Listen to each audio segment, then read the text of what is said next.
Bienvenue sur Les Jongleuses, le podcast qui vous donne les clés pour jongler avec légèreté entre toutes les facettes de votre vie.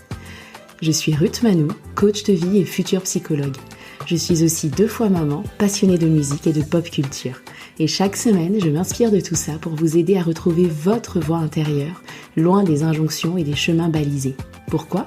Pour que vous puissiez jongler avec fluidité entre toutes les facettes de votre vie. Je vous donne rendez-vous tous les vendredis pour un nouvel épisode.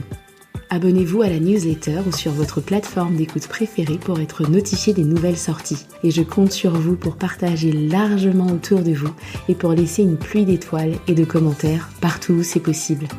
Bonne écoute!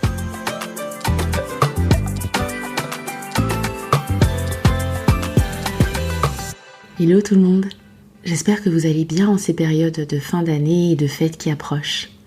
En parlant de fêtes justement, l'autre jour je regardais mes enfants préparer leur lettre au Père Noël et je me suis demandé à quel moment de notre croissance on perdait cette faculté à désirer. Je me suis demandé à quel moment de notre vie on arrêtait de se poser comme ça et de penser de façon très délibérée à ce qu'on désirait pour nous-mêmes et le poser sur le papier.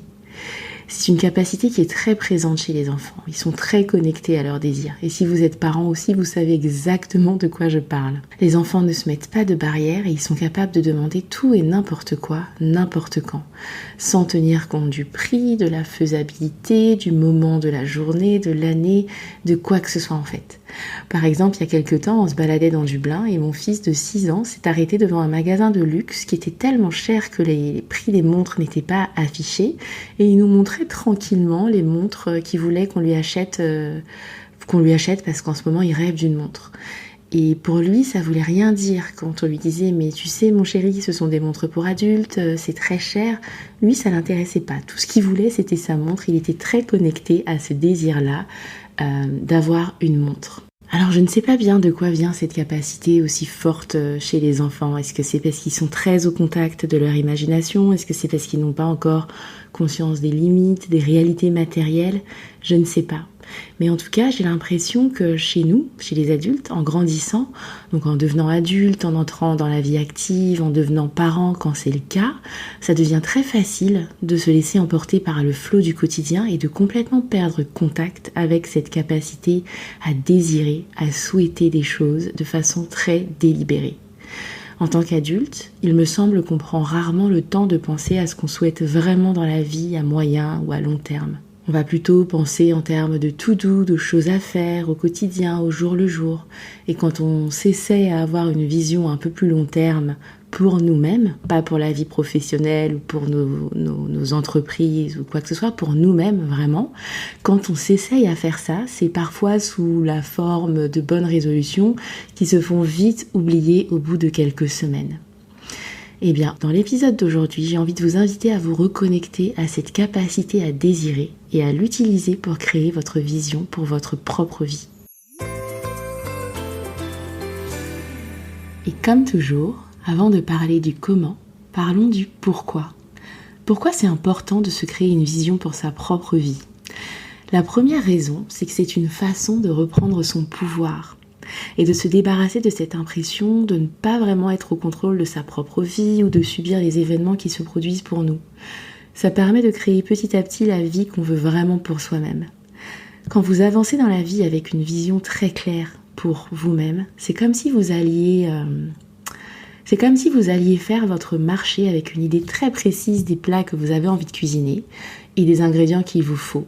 Vous savez quels commerçants vous allez aller voir, vous savez lesquels vous allez éviter. Sur le chemin, si vous vous faites alpaguer et qu'on vous propose des choses qui n'étaient pas sur votre itinéraire, il vous suffira de jeter un coup d'œil à votre liste pour décider facilement si ce qu'on vous propose est justement l'ingrédient parfait auquel vous n'aviez pas pensé ou si c'est de la pacotille et que vous n'allez même pas répondre. Et qu'est-ce qui se passe sans la liste ? Les choses peuvent très bien se passer et il n'y a aucune forme d'obligation dans ce que je propose. Mais il y a un petit risque que vous perdiez du temps dans le marché, à essayer de décider sur le moment et à hésiter devant tous les étals.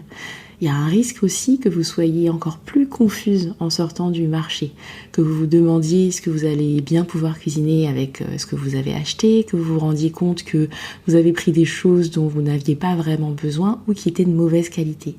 Il y a des chances aussi que vous vous blâmiez de ne pas avoir réussi à dire non à cette commerçante tellement sympa ou que vous la blâmiez elle pour vous avoir refourgué des produits de mauvaise qualité, inutiles, voire dangereux.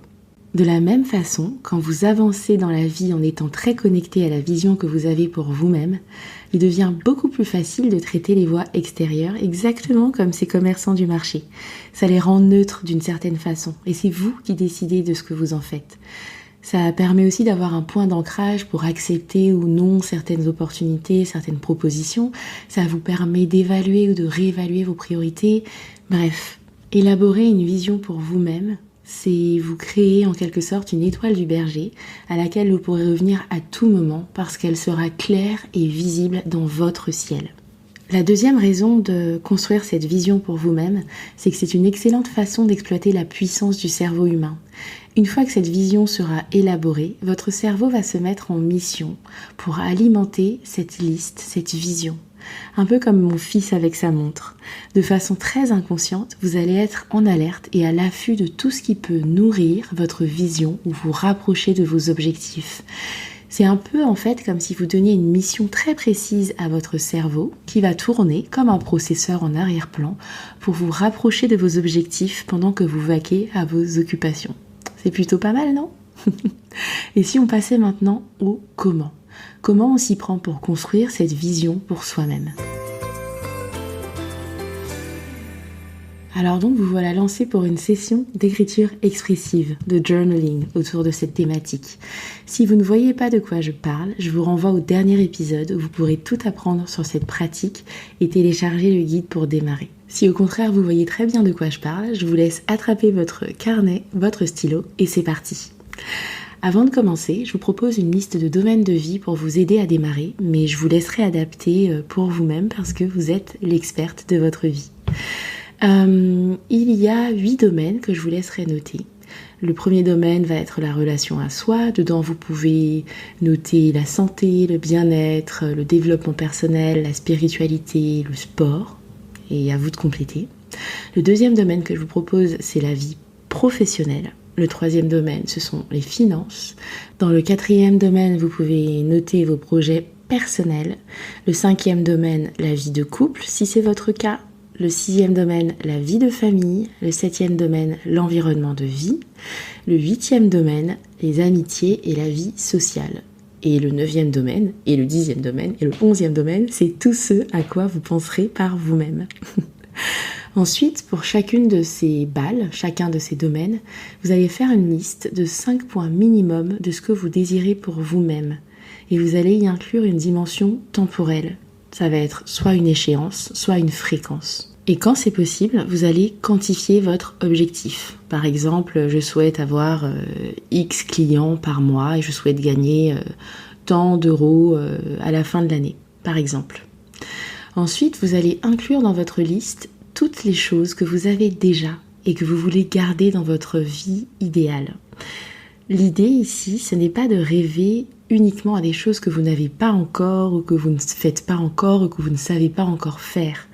L'idée, c'est vraiment de dessiner les contours de la vie que vous désirez vivre, la vie que vous désirez habiter dans un idéal. Mais on ne part pas de zéro et il y a sûrement dans votre vie, ici et maintenant, des éléments de cette vie idéale. Il y a sûrement dans votre vie, ici et maintenant, des choses que vous avez voulu, que vous aimez et que vous souhaitez conserver. Je vous invite à les noter aussi. On passe maintenant à l'écriture de la liste à proprement parler. Et là, je vais vous poser une contrainte. Mais je vous promets qu'en réalité, elle va vous servir. Cette contrainte, c'est que vous n'avez le droit d'utiliser que des formulations positives. Par exemple, au lieu d'écrire « je ne veux plus me disputer avec mon ou ma partenaire », vous allez écrire « je veux avoir une relation harmonieuse où la communication est fluide entre nous ». Pourquoi vous allez faire ça ? Parce qu'en fait, le cerveau a un biais naturel de négativité. C'est une tendance naturelle à réagir plus aux informations et aux possibilités négatives qu'aux positives. Et donc, en écrivant des affirmations négatives, ce que vous allez faire en réalité, c'est que vous allez donner à votre cerveau la mission de repérer toutes les fois où la communication n'est pas harmonieuse. Et vous allez en fait obtenir le contraire de ce que vous désirez réellement. Donc, on utilise des affirmations positives uniquement. Et ça va vous forcer aussi à faire un petit changement de perspective qui est, ma foi, tout à fait bénéfique. Ensuite, vous allez écrire votre liste comme si vous aviez déjà réalisé l'objectif que vous vous fixez. Vous allez écrire au présent. Donc vous allez écrire, plutôt que de dire « je veux une relation harmonieuse, etc. etc. » vous allez écrire « je vis une relation harmonieuse, etc. etc. » Et si vous le pouvez, en faisant cet exercice, je vous invite à visualiser ce que vous écrivez et à ressentir émotionnellement ce que vous pensez que vous ressentirez quand vous aurez réalisé votre objectif. Et en fait, en faisant ça, vous allez connecter c'est comme si vous connectiez votre cœur à votre tête. Et pour certains buts, votre cœur va reconnaître avant votre tête que vous avez atteint votre objectif. Je vous donne un exemple. Quand j'ai fait composer la nouvelle musique du podcast, je savais en fait comment j'avais envie de me sentir en écoutant la musique. Mais je n'avais aucun moyen de savoir à quoi cette musique allait ressembler. Rationnellement, je ne pouvais pas imaginer à quoi cette musique allait ressembler. Et donc j'ai fait travailler Stéphane, qui est le compositeur qui a travaillé avec moi, je l'ai fait retravailler jusqu'à ce que je sente ce que je m'étais dit que je voulais ressentir. Et instinctivement, quand j'ai entendu la musique, j'ai dit oui, c'est ça. Mon cœur a dit oui avant ma tête.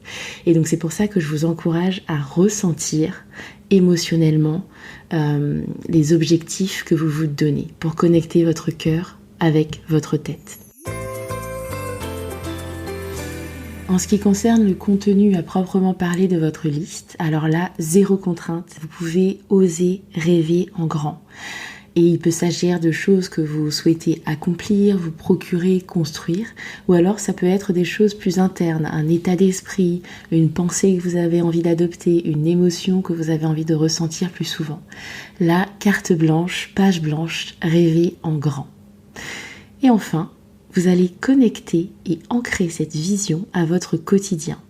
Et des moyens pour faire ça, ça va être par exemple d'y connecter vos to-do du quotidien et voir comment tout ce que vous faites chaque jour alimente ou non cette vision que vous avez élaborée pour vous-même. Et ensuite, vous allez y revenir régulièrement. Vous allez faire des revues de cette vision pour voir où vous en êtes. Alors là, ça dépend de vous. Vous pouvez le faire toutes les semaines, tous les mois, tous les trimestres. À vous de voir, mais revenez-y. Parce que c'est ça qui rendra cet exercice utile pour vous.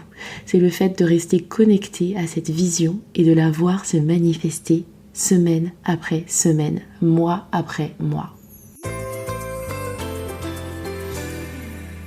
Je récapitule donc avant de vous laisser.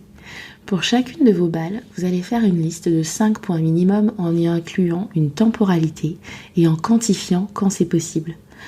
Vous allez inclure des éléments de votre vie qui sont déjà là et qui font partie de cette vision idéale. Vous allez formuler des affirmations positives et au présent. Et vous allez ressentir l'émotion que vous vous attendez à ressentir quand votre objectif sera réalisé. Et surtout, vous allez rester connecté à votre vision. C'est votre étoile du berger. Voilà, on arrive à la fin de l'épisode. Je vous souhaite une belle session d'écriture sur ce thème. Et comme toujours, n'hésitez pas à revenir me dire ce que vous en avez pensé. Ou mieux encore, à aller le dire directement sur Apple Podcast pour aider le podcast à se faire connaître et à atteindre de nouvelles oreilles.